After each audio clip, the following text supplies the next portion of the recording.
आज जो सरकार ने नियोजित शिक्षकों से वादा किया था कि उनको सरकारी शिक्षक हम बनाएंगे, एक परीक्षा लेंगे और वह परीक्षा अधिक कठिन नहीं होगी और फिर ये लोग नियोजित शिक्षक से सरकारी शिक्षक की श्रेणी में आ जाएंगे।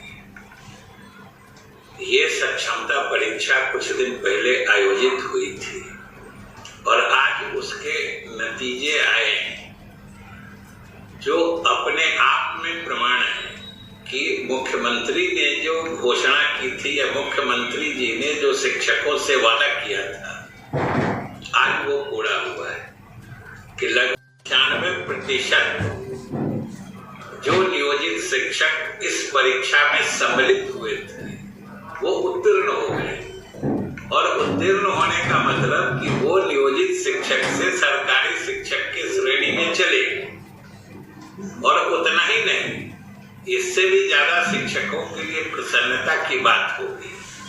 जो भ्रम या डर उन्हें लग रहा था कि जिलों के पसंद के बारे में कि किस जिले में उनकी सेवा दे दी जाएगी, तो यह भी हम लोगों को सरकार की तरफ से बताते हुए प्रसन्नता हो रही है। और आज तो सब शिक्षक जान चुके हैं कि अधिकांश शिक्षकों, उसमें भी 90% से ऊपर हैं जिनको अपने पसंद का प्रथम जिला मिल गया है।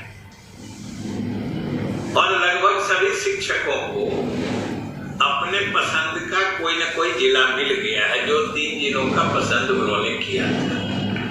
और वो हमेशा मतलब उनको डर लगता था कि कहीं हम लोग के जिला में जिसका दिए है वहाँ नहीं होगा, बाहर चले जाएंगे। आज समाप्त हो चुका हो। और इस तरीके से सरकार ने जो शिक्षकों को कहा था, आज सरकार ने अपना वचन पूरा किया है। दूसरा, बल्कि आज जो नतीजा जिस रूप में आया है, खास तौर से महिला शिक्षकों को तो और ज्यादा आफियत की स्थिति बनी है, क्योंकि ये नियुक्तियां 2006, 7, 8 से लगातार हुई थी। अब समझिए उस वक्त जो अविवाहित लड़की थी, जो अपने पंचायत में शिक्षक शिक्षिका के रूप में बहाल हो गई और फिर बाद में उसकी शादी हो गई, और अगर शादी दूसरे किसी जिले में हो गई है तो उनको ये परेशानी थी कि जो हम लोग मायका और ससुराल वाली समस्या करते हैं, वो सब परेशान थे, क्योंकि अब रहते ससुराल के जिले में है या जगह पर है।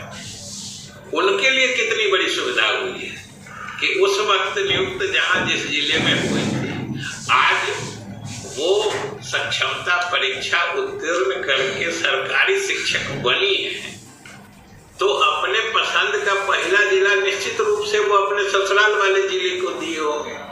तो जो असंभव कल तक दिख रहा था, खास के महिला शिक्षकों के संबंध में, वो आज संभव हो गया है।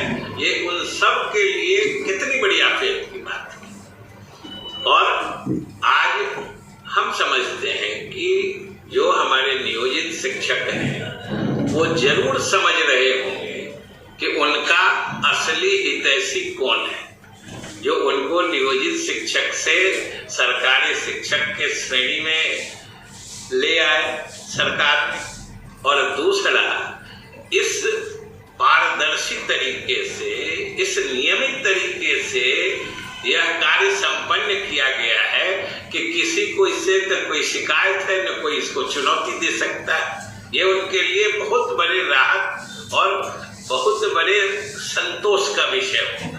यह तो स्वाभाविक है ना कि एनडीए जो है ये तरक्की का गठबंधन है, ये विकास के लिए गठबंधन बना है। और दूसरी तरफ जो गठबंधन है वो स्वार्थ का गठबंधन है, उसमें सभी दलों के अपने अपने एजेंडा है, अपने अपने कार्यक्रम है। और क्या कार्यक्रम है ये भी सब लोग जानते हैं।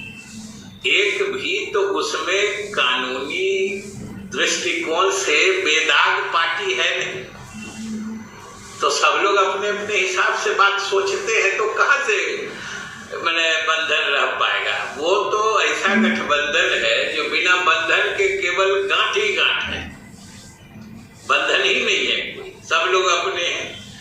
देखिए पूर्णिया में क्या हो रहा है, कितनी जगह पर क्या हो रहा है, और अंत में अब सुन रहे हैं कि अब कई जगहों पर इनका दोस्ताना मैच होगा, और दोस्ताना मैच को पब्लिक किस रूप में लेगी, ये भी सोचने देखने की बात होगी। तो इनका अगर गठबंधन या सहमति नहीं बन रही है तो ये कोई हैरानी की बात नहीं है, ये संभावित था, क्योंकि इनके गठबंधन में तो अपने अपने स्वार्थ के लिए लोग काम कर रहे हैं। और एनडीए में देखिए कि जिस पार्टी को एक तरह से कहिए तो उनके मन के लायक स्थिति नहीं भी बनी, उनके मन के लायक सीटें नहीं भी मिली, वह भी गठबंधन हित में गठबंधन को ही मजबूत करने की बात करते हैं। तो बंधन की मानसिकता तो इसको न कहते हैं कि एक सीट मेरे मन का नहीं मिला तो हम चले, तो ये नमस्कार, आप देख रहे हैं इनकलाबी दस्तक और मैं हूं प्रियंवदा। केके पाठक के निर्देश पर शिक्षा विभाग ने शिक्षक नेता श्री बंशीधर ब्रजवासी जी को बर्खास्त करने का आदेश दे दिया है। ऐसे में हम इनसे बात करेंगे, लेकिन इससे पहले आपसे एक आग्रह है कि हमारे चैनल को अभी तक जो सब्सक्राइब नहीं किए हैं कृपया कर हमारे चैनल को सब्सक्राइब कर दें ताकि हमारी हर खबर पहुंचे आप तक सबसे पहले। हाँ, तो केके पाठक के निर्देश पर शिक्षा विभाग ने आपको बर्खास्त करने का आदेश दे दिया, ऐसे में आप क्या कहना चाहेंगे?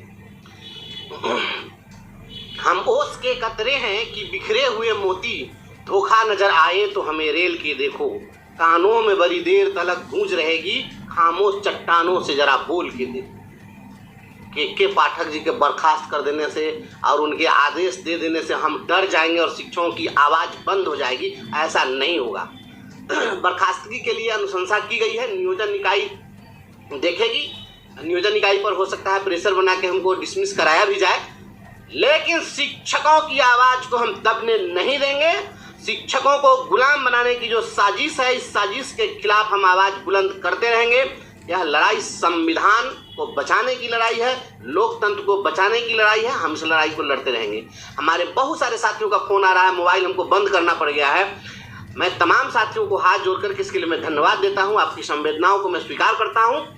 और मैं यह कहना चाहता हूं, आप सभी लोग सोच रहे होंगे कि इनके इस आदेश और इस फरमान से मैं विचलित हो गया हूं या मैं डर गया हूं, तो मैं डरने वाला नहीं हूं।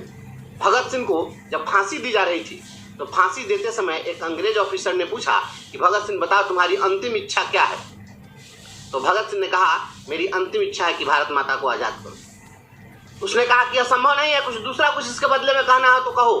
तो कहा कि दूसरा कुछ मुझे यही कहना है, यदि भारत माता को आज़ाद नहीं कर सकते हो तो जितनी जल्द हो उतनी जल्द मुझे फांसी पर चढ़ा दो, ताकि मैं उतनी ही जल्द फिर भारत माँ के कोख में पैदा होकर मैं तुमसे बदला ले सकूं।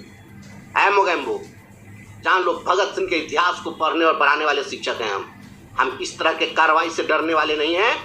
जब तक जीवित रहेंगे इस शोषण के खिलाफ, इस दमन के खिलाफ, इस लोकतांत्रिक व्यवस्था के खिलाफ, इस संविधान के खिलाफ जो भी आदेश पारित हो रहे हैं, जो आतंक चल रहा है, हम इसका पुरजोर प्रतिकार करते रहेंगे।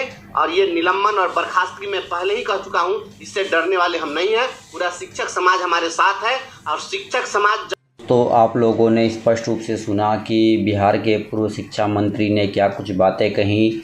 वहीं बंसीलाल जो ब्रजवासी हैं उन पर भी जो है कार्रवाई करने की बात कही जा रही है। उन्होंने कहा कि हम डरने वाले नहीं हैं, हमें शिक्षक साथियों का समर्थन चाहिए। ऐसे में पूर्व शिक्षा मंत्री ने भी अपनी बातों को स्पष्ट रूप से रखा, पूरी की पूरी बात उन्होंने कही और आपने सुना कि क्या कुछ उन्होंने कहा। तो ऐसे में भाई बड़ी बात स्पष्ट रूप से की गई है। अब क्या कुछ होगा ये तो खैर समय ही बताएगा, लेकिन फ़िलहाल ये बात यहाँ पे स्पष्ट रूप से कर दी गई है कि आने वाले समय में ये बात तो क्लियर है कि हमारे भाई जो भी नियोजित शिक्षक हैं उन्हें राज्यकर्मी के दर्जा के साथ साथ सरकार सारी सुविधाएं देगी, और जो लोग सशक्त परीक्षा पास भी नहीं हुए हैं उनके लिए भी सरकार ज़रूर कुछ ना कुछ सोचेगी।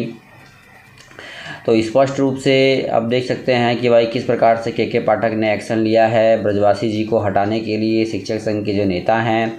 लेकिन उन्होंने कहा कि भाई हम डरने वाले नहीं हैं, कंधे से कंधा मिलाकर आगे बढ़ेंगे, बस आप समर्थन कीजिए। दोस्तों इस वीडियो में इतना ही, धन्यवाद, जय हिंद।